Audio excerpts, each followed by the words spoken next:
నమస్తే మిత్రులారా, నేను మీ శ్రీనివాస్ చౌహాన్ అడ్వకేట్. మిత్రులారా, ఇన్సూరెన్స్ కోరుతూ డైరెక్ట్గా హైకోర్టులో రిట్ పిటిషన్ ఫైల్ చేయవచ్చా? సో మిత్రులారా, ఏదైనా ఒక సందర్భంలో ఒక ప్రమాదానికి సంబంధించి కావచ్చు, లేకపోతే లైఫ్ ఇన్సూరెన్స్కి సంబంధించి కావచ్చు, ఏదైనా ఒక ఇన్సూరెన్స్ మనము ప్రీమియం చెల్లిస్తూ మనము ఏక మొత్తంలో ఇన్సూరెన్స్ వచ్చే సందర్భం ఏర్పడినప్పుడు డైరెక్ట్గా ఏ న్యాయస్థానంలో మనము కేసు ఫైల్ చేసుకోవాలి? N Venkanna versus regional manager of united insurance company అనే కేసులో హైకోర్టు చాలా కీలకమైనటువంటి తీర్పునిచ్చింది.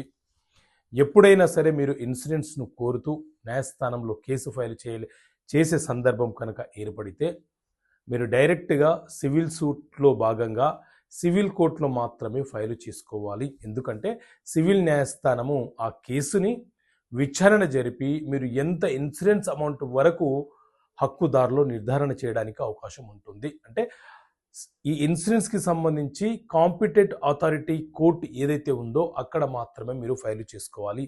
అంతే తప్ప భారత రాజ్యాంగంలోని ఆర్టికల్ 226 ప్రకారంగా ఈ ఇన్సూరెన్స్కి సంబంధించి డైరెక్ట్గా మీరు రిట్ పిటిషన్ రూపంలో ఫైల్ చేసుకోవడానికి అవకాశం లేదు. అది జ్యూరిడిక్షన్ కిందికి తీసుకోబడదు అని చెప్పి స్పష్టమైనటువంటి ఆదేశాలు ఇవ్వడం జరిగింది.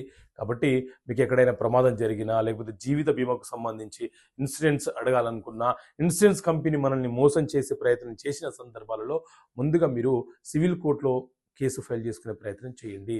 సో ఈ రకమైనటువంటి తీర్పులు వివిధ హైకోర్టులు, సుప్రీంకోర్టు ఇచ్చే తీర్పుల సంచిక మీకు ప్రతి నెల అందించే ప్రయత్నం చేస్తాం.